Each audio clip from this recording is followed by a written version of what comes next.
In today's lesson, I'm going to teach you everything you need to know to start conversations with strangers, meet new friends, and introduce yourself to new people in English.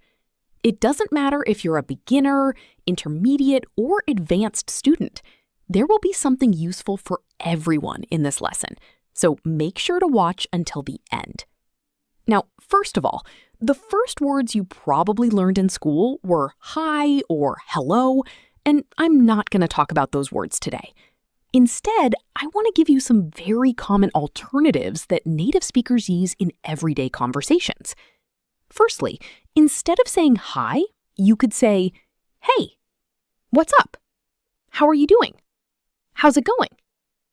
And if you want to sound even more informal, you could say, yo, what's up? These are very informal, so I wouldn't recommend using them at work or with a professor. On the more formal side, we have phrases like good morning, good afternoon, good evening. These are standard greetings. Native speakers don't always use them in casual conversations, especially good afternoon and good evening, because they sound a bit formal. However, they are perfectly fine to use in professional situations. Now, obviously, when you meet somebody, you usually want to ask them their name. And be careful. In English, we do not say, how are you called? That is completely incorrect. Instead, we say, what is your name? Or more naturally, what's your name? The correct response would be, my name is, or my name's. For example, my name's Michael. If you have a nickname, which is another name people call you, you can say, my name's Michael, but I go by Mike. Or, my name's Michael, but I prefer to be called Mike. After introducing yourself, you can also say, pleasure to meet you, nice to meet you, great to meet you. And if you want to sound very formal, you could say, it's an honor to meet you, or it's a privilege to meet you. If somebody says that to you, a very polite response would be, the pleasure is mine. Of course, you can ask, where are you from? Or where are you originally from? And you can answer, I'm originally from. You could also give more details by saying, I was born in, I grew up in, or I lived in another city for several years. You can also say, I have been living here for 3 years. This is called the present perfect continuous tense. It means you moved here in the past and you still live here now. We use for to talk about duration. For example, for 3 years. And we use since to talk about the starting point. For example, since 2021. If you want to ask somebody why they are at a specific place, event, or party, you can ask, what brings you here?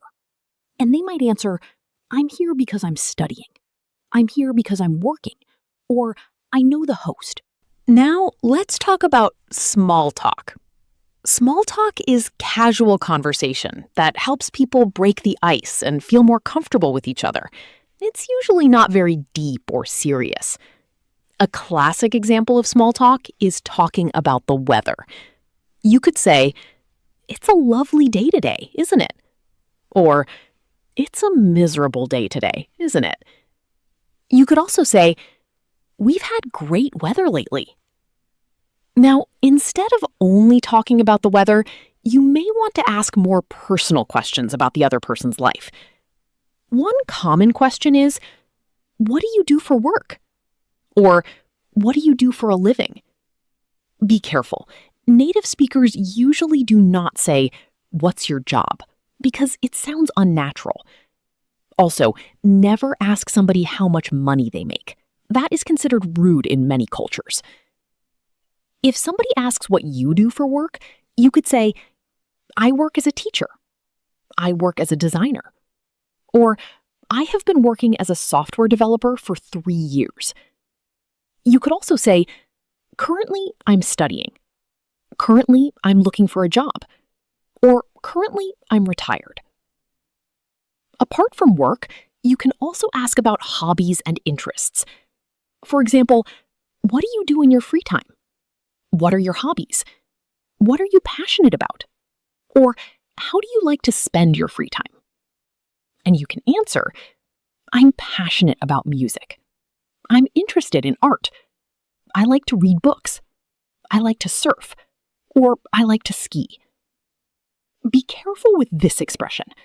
We always say, I'm interested in something. We do not say interested on, interested at, or interested into.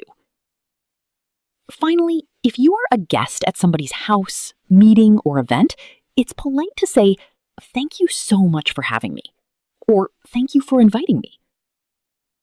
And lastly, probably the most important thing when speaking English is confidence. When you meet somebody new, especially in American and British culture, confidence is very important. Smile, stay open, and use open body language. Don't cross your arms. Even if you feel shy or nervous inside, try your best to appear confident and sociable.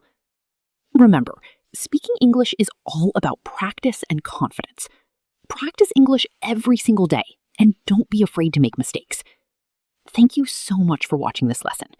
Subscribe for more daily English learning and speaking videos.